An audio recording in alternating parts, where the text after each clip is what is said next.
2006 সালের 28 অক্টোবর থেকে শুরু করে 24 সালের 5 আগস্ট পর্যন্ত যারা জীবন দিয়েছেন, লড়াই করেছেন, আহত হয়েছেন, পঙ্গু হয়েছেন, আয়নাগরের সঙ্গী হয়েছেন, জেলে গিয়েছেন, মামলা খেয়েছেন, দেশ ছেড়ে অনেক জায়গায় চলে যেতে বাধ্য হয়েছেন, আমি তাদের সকলের ত্যাগকে গভীর শ্রদ্ধার সাথে স্মরণ করছি।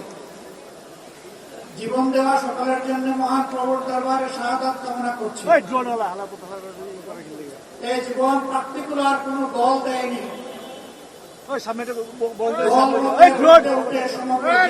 এই ত্যাগ স্বীকার করতে হয়েছিল। বিশেষভাবে 28 অক্টোবরের নৃশংস লক্ষ্মীবৈঠার হত্যাকাণ্ড, 2009 সালের পিলখানায় 25 এবং 26 ফেব্রুয়ারি নারকীয় হত্যাকাণ্ড, পিলখানার এই হত্যাকাণ্ডে আমরা 57 জন কমিটেড দেশপ্রেমিক সেনা অফিসারকে এবং তাদের পরিবারের সদস্যদেরকে আমরা হারিয়েছি। এরপরেই বাংলাদেশ জামাত ইসলামীর উপর গ্রেপ্তার করা হয়েছিল। মিথ্যা মামলায় ফাঁসিয়ে আমাদের এক এক করে 11 জন শীর্ষ নেতাকে হত্যা করা হয়েছে। এই বিচারিক হত্যাকাণ্ডে দুনিয়া থেকে যারা বিদায় নিয়েছে তাদের সকলের জন্য এই পিলখানা 28 অক্টোবর এবং পুরা 15.5 বছর জুড়ে যাদেরকে খুন করেছে ফ্যাসিবাদী সরকার, মহান আল্লাহর দরবারে তাদের জন্য, এই সমস্ত নিহত মানুষগুলোর জন্য আমি শাহাদাত কামনা করছি। সম্মানিত ভাইরা, বিশেষ করে জুলাই 1 তারিখ থেকে 24 সালে যে আন্দোলন দানা বেঁধে উঠেছিল, অবঙ্গ চিত্তে আমিও স্বীকার করতে চাই, এই আন্দোলন প্রথাগত কোন রাজনৈতিক দলের নেতৃত্বে গড়ে উঠে নাই। এই আন্দোলন গড়ে উঠেছিল ছাত্র তরুণ সমাজের নেতৃত্বে। তাদেরকে স্যালুট জানাই। 15.5 বছরে দফায় দফায় আন্দোলন করেছি, জীবন দিয়েছি, জেলে গিয়েছি, ফাঁসির কাস্টে দাঁড়িয়েছি, কিন্তু ফ্যাসিবাদকে আমরা তাড়াতে পারি নাই। জুলাই আন্দোলনের মধ্য দিয়ে যখন সারা দেশবাসী একাকার হয়ে গেল, তখনই ফ্যাসিবাদ দুপুরের খাবার ফেলে দিয়ে পালিয়ে যেতে বাধ্য হল। এর আগে তো আর পালিয়ে যায়নি। সুতরাং এই ক্রেডিট জনগণের, নেতৃত্বের ক্রেডিট আমাদের তরুণ সমাজের। এইটা নিয়ে কেউ টানাটানি করুক, তা আমরা পছন্দ করি না। এই আন্দোলনের কোন মাস্টার মাইন্ড, একক মাস্টার মাইন্ড কাউকে স্বীকার করি না। এই আন্দোলনের মাস্টার মাইন্ড 18 কোটি নির্যাতিত মানুষ। সংগ্রামী বন্ধুগণ, অনেকে ক্রেডিট দাবি করছেন, কখনো মাস্টার মাইন্ড, কখনো আবার জুলাই শহীদদেরকে ভাগ করা করছেন। আমি এগুলো নিন্দা জানাই। শহীদদেরকে নিয়ে রাজনৈতিক রং দেওয়ার চেষ্টা করবেন না। যদি রাজনৈতিক দলের ডাকে সাড়া দেওয়ার হতো, তারা আগেই দিত। তারা আগে সাড়া দেয় নাই। জীবন দেওয়ার জন্য রাস্তায় নেমেছিল তরুণদের ডাকে। তারা জাতির সম্পদ, তারা কোন দলের সম্পদ হতে পারে না। তাদের নিয়ে কোন রাজনীতি হোক, এটা আমরা পছন্দ করি না।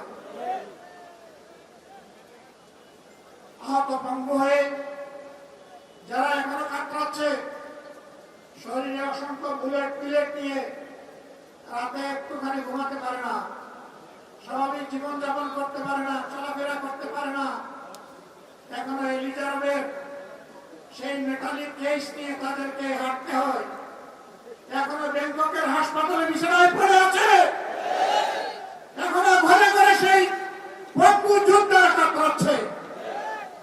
তাদের দিকে নজর দেওয়ার ফুসরত এই সরকারের হচ্ছে না। আমরা স্পষ্টভাবে বলতে চাই, যাদের কারণে যাদের আজাদ পেয়েছে তাদেরকে অবশ্যই সম্মান দিতে হবে। যারা জীবন দিয়েছে তাদেরকে রাষ্ট্রীয় খেতাবে ভূষিত করতে হবে। শহীদ পরিবারগুলোকে সম্মানের সাথে পুনর্বাসন করতে হবে। যারা আহত পঙ্গু হয়েছে তাদের সুচিকিৎসা নিশ্চিত করতে হবে। সেটা দেশে হোক প্রত্যেক বিদেশে হোক, এটা হবে সর্বোচ্চ অগ্রাধিকার এবং তাদেরকেও সম্মানজনক পুনর্বাসনের ব্যবস্থা করে দিতে হবে।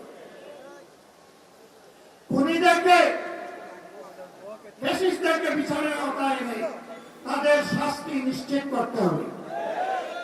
লক্ষণ ভালো না, একটাও দেখতে পাচ্ছি না। সব যেন চূড়াবাদিতে হারিয়ে যাচ্ছে। কার সাথে আঘাত করে জাতির এই দাবিগুলোকে উপেক্ষা করা হচ্ছে আমরা জানতে চাই। এ জবাব প্রধানমন্ত্রীকে দিতে হবে, কারণ এর আগে নির্বাচনের আগে তিনিও তো এই দাবিগুলো করেছিলেন। এখন কেন সেগুলো হারিয়ে যাচ্ছে? প্রিয় দেশবাসী,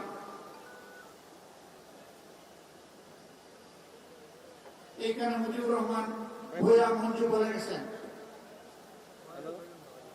যে যমজ মায়ের দুই সন্তানের মতো একদিনে দুই রূপ হয়েছে, একই চেহারা। 2 মিনিট আগে আর পরে সে পড়েছে।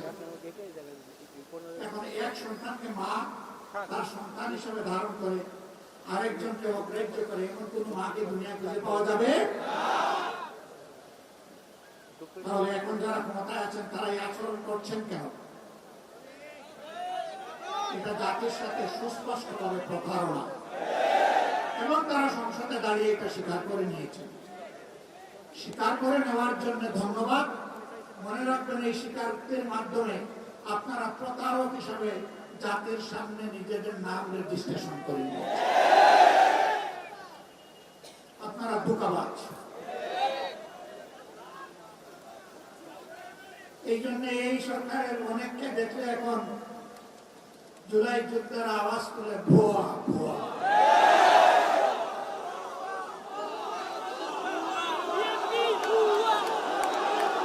জাতির জন্য লজ্জা। ফ্যাসিবাদী আমলে আপনারা মুসলিম ছিলেন। ফ্যাসিবাদীরা যে সমস্ত জুলুম করেছে, অপকর্ম করেছে, এই 5 মাসে আপনারা সবগুলার রেপ্লিকা, ফটোকপি আপনারা আমাদেরকে দেখিয়ে দিয়েছেন। ফ্যাসিবাদী আচরণ করবেন, আর জনগণ ফ্যাসিবাদী বললে আপনারা আবার রাগ করবেন। একটা রিলস মাঝে মাঝে দেখা যায়, কি রাগ করলেন শোনা।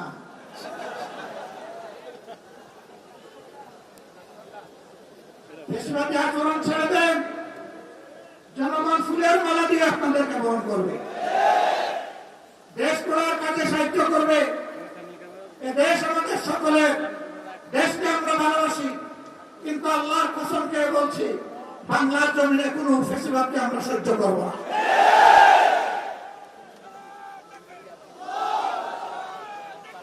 আমাদের গণভোটের কোন রায় মেনে নেন। 70 ভাগ মানুষের রায়কে অপমান করবেন না, অপমান করে বাঁচার পথ খুঁজে পাবেন না।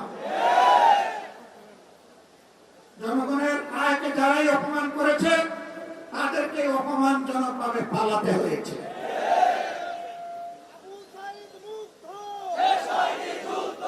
দেশবাসী, এই ব্যাপারে আপোষ করার জন্য প্রতিনিয়ত আমাদেরকে চাপ দেওয়া হচ্ছে, আমাদেরকে লোক দেখানো হচ্ছে।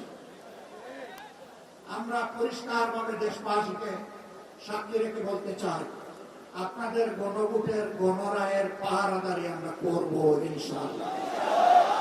এবং এই দাবি মহান আল্লাহর সাহায্য নিয়ে বিসমিল্লাহ আমরা আদায় করে ছাড়বো ইনশাআল্লাহ। এই দাবি আমরা পরিত্যক্ত ঘোষণা করব না, কোনো কিছুর বিনিময়ে না, জীবনের বিনিময়ে হলেও এই দাবি আদায় হবে ইনশাআল্লাহ। আপনারা ঐক্যবদ্ধ আছেন?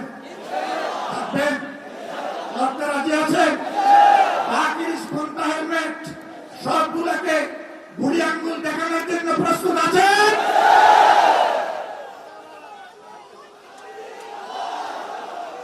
গত 3-4 দিন ধরে বাংলাদেশে শিক্ষাঙ্গনে যা হচ্ছে, শিক্ষাঙ্গনের ছাত্র এবং শিক্ষকরা তারা আতঙ্কগ্রস্ত। সেই গণরুম, গেস্ট রুম, সেই ফেসিবাদ আবার নতুন অ্যাপ্রন গায়ে দিয়ে চলে আসছে কিনা। আমরা শিক্ষাঙ্গনের ছাত্র, শিক্ষক, কর্মচারী সবাইকে বলবো, ফ্যাসিস্ট যেখানেই প্রতিরোধ সেখানে। ছাড় দেওয়া হবে না, ছাড় আপনারা দিবেন না। হ্যাঁ, পাপ বালি বইতে একটু সময় লাগে, কিন্তু বালি হওয়ার পরে ওই গাছের বৃন্ত থেকে ওটা পচে গিয়ে পড়ে যায়। পাপ পাপে পছন্দ করেছে। এখন সরকার যদি এটা বুঝতে পারেন ভালো, না বুঝতে পারলে পতন কেউ দেখাতে পারবে। ওনারা বলতে চান মাত্র 5 মাস হলো সরকারের, এত অস্থির কেন আপনারা? আমি পাল্টা প্রশ্ন করতে চাই, মাত্র 5 মাসের ভিতরে জনগণের সাথে এত বিশ্বাসঘাতকতা করলেন কেন? আপনারা যদি বিশ্বাসঘাতকতা না করতেন, আমাদের তো অস্থিরতার কোন কারণ ছিল না। দেশের 12টা বাজবে আর আমরা বসে বসে আঙুল চুষব? এটা হবে না। দেশবাসী, আপনারা প্রস্তুত হন। সব থেকে মনে হচ্ছে আরেকটা অনিবার্য বিপ্লব আসন্ন।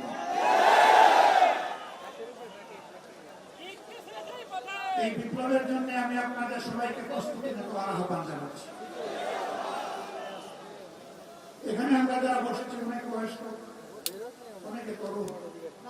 বিপ্লবের ক্ষেত্রে বিপ্লব কোনো বয়স না।